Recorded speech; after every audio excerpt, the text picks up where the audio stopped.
ಈ ತರ ಹುಡುಗಿನೇ ಅಲ್ವಾ ಪ್ರತಿಯೊಬ್ಬ ಹುಡುಗನ ಲೈಫಲ್ಲೂ ಬೇಕಾಗಿರೋದು. ಈ ಫೋಟೋದಲ್ಲಿ ಕಾಣ್ತಾರೆ ಈ ಹುಡುಗಿನ ನೋಡಿ. ಈ ಹುಡುಗಿ 18ನೇ ವಯಸ್ಸಲ್ಲಿದ್ದಾಗ ಒಂದ್ ಹುಡುಗನ ಪ್ರೀತಿ ಮಾಡ್ತಾಳೆ. ಅವಳ ಲವ್ ಲೈಫ್ ಅಂತೂ ತುಂಬಾನೇ ಚೆನ್ನಾಗಿ ಹೋಗ್ತಿರುತ್ತೆ. ಆದ್ರೆ ಇದ್ದಕ್ಕಿದ್ದಂಗೆ ಹುಡುಗನ್ಗೆ 2 ಕಾಲು ಪ್ಯಾರಲೈಸ್ ಆಗ್ಬಿಡ್ತವೆ. ಅಂದ್ರೆ ಇದ್ದಕ್ಕಿದ್ದಂಗೆ ಸ್ವಾಧೀನ ಕಳ್ಕೊತಾರೆ. ಅವ್ರಿಗೆಲ್ಲರೂ ಹೋಗ್ಬೇಕು ಅಂದ್ರೆ ವೀಲ್ ಚೇರ್ ಅಲ್ಲಿ ಆಗ್ಬಿಡುತ್ತೆ. ಡಾಕ್ಟರ್ ಕೂಡ ಇವ್ರು ಜಾಸ್ತಿ ದಿನ ಬದುಕಲ್ಲ ಅಂತ ಕೂಡ ಹೇಳ್ಬಿಡ್ತಾರೆ.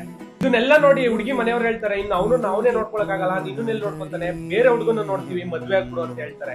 ಅವ್ರನ್ನೆಲ್ಲಾರನ್ನ ಎದುರಾಕೊಂಡು ಅವ್ನ ಚೆನ್ನಾಗಿ ನೋಡ್ಕೊಂಡು ಮದ್ವೆ ಕೂಡ ಆಗ್ತಾರೆ.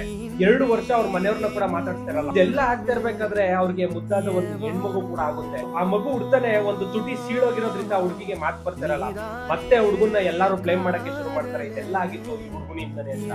ಆದ್ರೆ ಆ ಹುಡುಗಿ ಮತ್ತೆ ಎಲ್ಲಾರನ್ನೂ ಎದುರಾಕೊಂಡು ಆ ಹುಡುಗಿಗೆ ಆಪರೇಷನ್ ಮಾಡಿಸಿ ಸಕ್ಸಸ್ ಕೂಡ ಆಗ್ತಾಳೆ. ವಾಹ್, ಇದಲ್ವಾ ನಿಜವಾದ ಪ್ರೀತಿ ಅಂದ್ರೆ. ಈ ಹುಡುಗಿಗೋಸ್ಕರ ಎಲ್ಲರೂ ಸೋಷಿಯಲ್ ಮೀಡಿಯಾದಲ್ಲಿ ಆರ್ಟ್ ಸಿಂಬಲ್ ನ ಕಮೆಂಟ್ ಮಾಡ್ತಿದ್ದಾರೆ. ನಾವು ಕೂಡ ಆರ್ಟ್ ಸಿಂಬಲ್ ನ ಕಮೆಂಟ್ ಮಾಡೋಣ.